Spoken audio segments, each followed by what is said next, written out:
నమస్తే. Green colour ఈ రోజు ముఖ్యమైనది. ఇది ప్రకృతి, అభివృద్ధి, సమృద్ధికి ప్రతీక. గ్రీన్ అంటే గ్రోత్ అండ్ ఫ్రెష్నెస్. నవరాత్రి 5వ రోజు మనం స్కందమాత దేవిని పూజిస్తాం. ఆమె చేతుల్లో తన కుమారుడు కార్తికేయ కూర్చొని ఉండటంతో స్కందమాత అని పేరు వచ్చింది.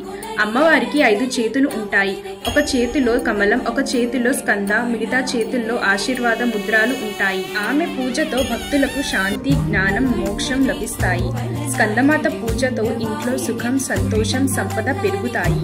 గ్రీన్ శారీలో graceful aura, peaceful and refreshing vibes వస్తుంది. So festive feel nature touch తో కంప్లీట్ అవుతుంది.